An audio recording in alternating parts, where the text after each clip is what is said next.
రోహిణి ఒంటరిగా ఆలోచిస్తూ ఉంటుంది. ఇక అప్పుడే తన ఫ్రెండ్ విద్య వచ్చి బాలు ఫోన్ తెచ్చి ఇస్తుంది. రోహిణి అందులో వీడియో వెతుకుతూ ఉంటుంది. వీడియో దొరకగానే తన ఫోన్కి పంపించుకుంటుంది. ఇక ఆ వీడియోని గుణాకి ఫార్వర్డ్ చేస్తుంది. వెంటనే గుణాకి ఫోన్ చేసి ఈ వీడియోతో బాలు మీనా సంతోషం చెడగొట్టమని చెప్తుంది. సరేనని గుణ కూడా ఒప్పుకుంటాడు. ఈలోగా బాలు మీనా అటుగా వచ్చి రోహిణికి తగులుతారు. ఇక బాలు ఫోన్ కింద పడిపోతుంది. ఇక ఆ ఫోన్ బాలు తనదే అని తీసుకుంటాడు. నా ఫోన్ మీ దగ్గరికి ఎలా వచ్చింది అని బాలు అడిగేసరికి దాంతో విద్యా రోహిణి కవర్ చేసేస్తారు. ఇక ఫోన్ తీసుకుని బాలు మీనా వెళ్ళిపోతారు. అయితే రోహిణి కంగారులో శివ వీడియో కాకుండా మనోజ్ వీడియో పంపుతుంది. ప్లాన్ రివర్స్ అయినందుకు రోహిణి తలబాదుకుంటుంది. ఇక మరోవైపు తల్లి కాబోతున్న మౌనిక చాలా సంతోషపడుతూ ఉంటుంది. ఇక అప్పుడే వాళ్ళ అత్తయ్య వచ్చి చాలా జాగ్రత్తలు చెప్తూ ఉంటుంది. బలమైన ఆహారం తినాలని, ఎంత కష్టం వచ్చినా ఏడవకూడదు అని సలహాలు చెప్తుంది.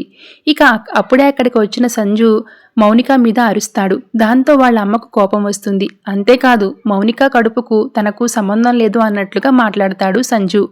ఆ మాట విన్న వాళ్ళ అత్త కోపంతో సంజు చెంప పగలకొడుతుంది. కొడుకును దారుణంగా తిట్టి గడ్డి పెడుతుంది. మౌనిక కూడా చాలా బాధపడుతూ ఉంటుంది.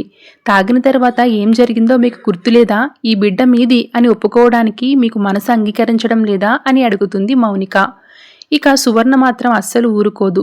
బాలుకి తెలిస్తే నిన్ను చంపేస్తాడు అని వార్నింగ్ ఇచ్చి వెళ్ళిపోతుంది. ఇక మరోవైపు బాలు చింటూకి ఫోన్ చేస్తాడు. బొమ్మల కొలువుకి రమ్మని చింటూ వాళ్ళ అమ్మమ్మను పిలుస్తాడు. ఇక తను రాను అని చెప్తూ ఉంటుంది. కాను బాలు అస్సలు వదిలిపెట్టాడు. నేను మిమ్మల్ని జాగ్రత్తగా చూసుకుంటాను రమ్మని బ్రతిమలాడుతూ ఉంటాడు. కారు కూడా పంపిస్తాను, మీరు రావాలి అని చెప్తూ ఉంటాడు. ఈ గండం నుంచి ఎలా బయటపడాలి అని తను ఆలోచించుకుంటూ ఉంటుంది. అక్కడికి నేను రాకూడదు బాబు అని తను ఎంత రచ్చ చెప్పినా కూడా బాలు అస్సలు వినడు.